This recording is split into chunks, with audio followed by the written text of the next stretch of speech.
Respected teachers, মূল্যবান কিছু কথা বলার জন্য আপনাদের সামনে আবার হাজির হলাম। আশা করি ফার্স্ট ও লাস্ট সম্পূর্ণ ভিডিওটি দেখবেন। বন্ধু, আজকে আমি সকালে ঘোষণা করেছি যে আমি একজন শিক্ষক নেতা।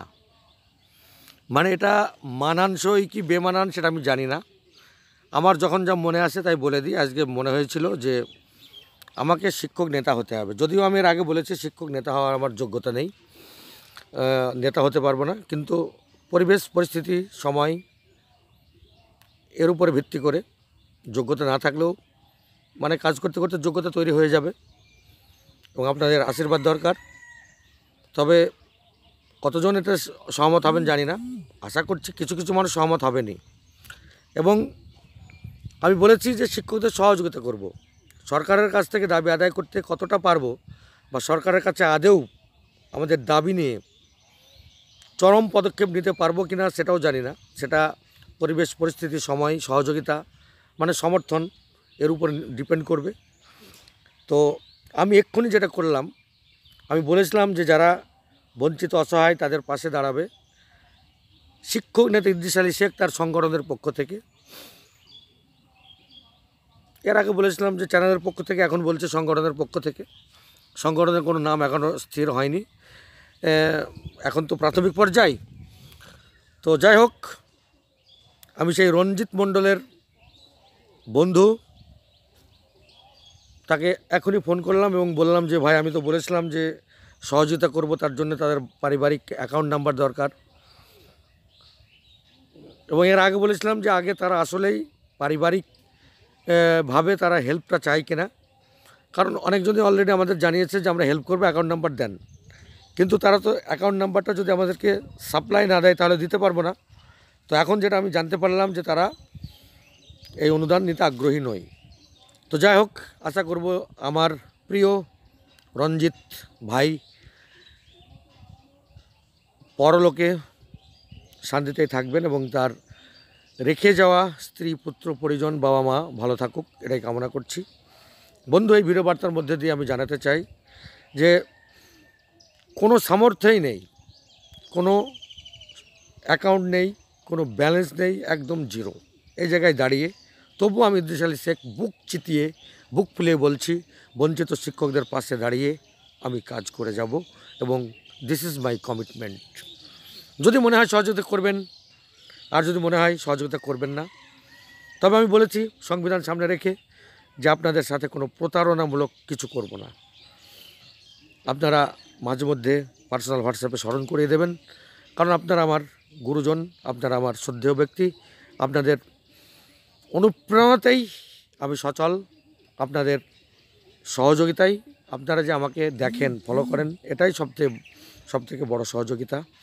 তো বন্ধু, এগিয়ে চলুন, সাথে আছি, যতটুকু পারবো সাথে থাকব এবং বিশ্বাস করি যে আমরা একদিন জিতবই। তবে সেটা কবে সেটা বলতে পারবো না, কারণ আমাদের ভিতরে ইউনিটি নেই। আমি বারে বারে বলে আসছি যে ইউনিটি ঐক্যবদ্ধ হওয়া দরকার এবং গতকালকে সেরকম একটা কথা শুনেছিলাম, কিন্তু তবুও তারপরে দেখলাম দিনের শেষে ইউনিটি হলো না এবং দাবি আদায় যে কত দূর হবে সে বিষয়ে কিন্তু কোনো খোঁজখবর নেই। যদিও কিছুক্ষণ আগে কয়েকজন নেতার সাথে কিন্তু আমি যোগাযোগ করে নিয়েছি এবং জেনে নিয়েছি, কিছুক্ষণ পরে তাদেরকে সাক্ষাৎকারে নিয়েছে। এই মুহূর্তে কী আপডেট আছে সেগুলো জানিয়ে দেব।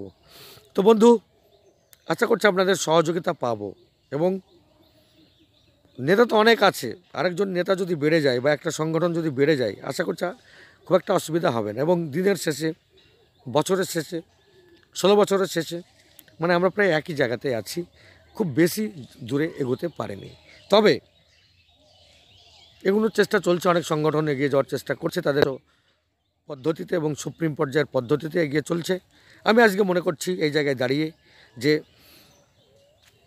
ইদ্রিস আলী শেখের মতো একজন এই আগানে বাগানে ঘুরে বেড়ানো ভব ঘুরে, যার ভূত ভবিষ্যৎ তেমন কিছু নাই, সেরকম একজন লিডার দরকার। তো যাই হোক, সেই প্রচেষ্টা আমি করছি এবং কী খবরাখবর আছে না আছে এবং বিভিন্ন কৌশলের মাধ্যমে দাবি আদায় করা যায় কিনা সেগুলো চেষ্টা চলবে আপনাদের সহযোগিতা পেলে। এবং ইমিডিয়েট সংগঠন যেভাবে তার খসড়া তৈরি করে, তার রিপোর্ট তৈরি করে, তার দাবিপত্র তৈরি করে, তার সংগঠনের রেজিস্ট্রেশন তৈরি করে, সবটাই তাড়াতাড়ি কমপ্লিট আমরা করে ফেলব। এবং যারা ইচ্ছুক তারা সমর্থন করবেন, জাস্ট সমর্থন। তারপর দেখা যাবে যে আমরা কতদূর এগোতে পারি না পারি, কি করতে না পারি। তবে ইদ্রিস আলী শেখ যখন মনে করেছে তখন না করে ছাড়বে না। যদি কোনো পার্শ্ব শিক্ষক সহযোগিতা না করে, কোনো বঞ্চিত শিক্ষক সহযোগিতা না করে, তবুও কিন্তু ইদ্রিস আলী শেখ তার নিজস্ব লক্ষ্যে এগিয়ে যাবে। চলার পথে 2-5 জন 10 জন সাথী তো অবশ্যই পাবো, এই বিশ্বাসটা আছে। তো বন্ধু, বড় বিষ জ্বালা এই বুকে, দেখিতে দেখিতে খেপিয়া গিয়াছি, থাকিতে পারি না সুখে। বঞ্চনাটা কতটা দগ্ধ হতে হয়, বঞ্চনা কাকে বলে, সেটা কিন্তু আমি মরমে মরমে উপলব্ধি করেছি। এবং এই ধরাধামে আবির্ভূত হয়েই তখন থেকেই বঞ্চনা কী জিনিস, বঞ্চনা কতটা তীব্র থেকে তীব্রতর হতে পারে, সেগুলো দেখে এসেছি। তাই এই বঞ্চনা দূরীভূতকরণের জন্যে দেখি না নিজে থেকে কোনো পদক্ষেপ নিতে পারি কি না। তো যাই হোক, এগিয়ে চলবো আপনাদের আশীর্বাদ পেলে। এবং শুধুমাত্র আশীর্বাদটুকুই দরকার, তার বেশি কোনো কিছু দরকার নাই। আপনারা আশীর্বাদ করবেন, আমি এগিয়ে চলব এবং খুব তাড়াতাড়ি যাব খবর নিয়ে আসতে। বা আমার অনেক সাথী শিক্ষক নেতা আছেন, তাদের কাছ থেকে খবর নিয়ে আপাতত আপনাদেরকে দেওয়ার চেষ্টা করব। যারা সহমত হবেন, যারা খবর দিতে চাইবেন, তাদের সাথেই নেব। যাদেরকে ফোন করলে তার ফোন ধরার সময় হয় না, সারা দিনের শেষে একবারও কল ধরা, তাদের সাথে হয়তো নাই বা যোগাযোগ থাকলো। তবে দেখতে থাকবো, চলতে থাকুন বন্ধু। যদি বিশ্বাস থাকে, যদি ভরসা থাকে, যদি আমরা সকলেই মিলে এক বাক্যে চাইতে পারি, তাহলে দাবি পূরণ হবে, এই বিশ্বাস আছে। তো চলুন বন্ধু, এটুকুই, পরবর্তীতে আপডেট নিয়ে আসবো। ভালো থাকুন, সুস্থ থাকুন, ধন্যবাদ।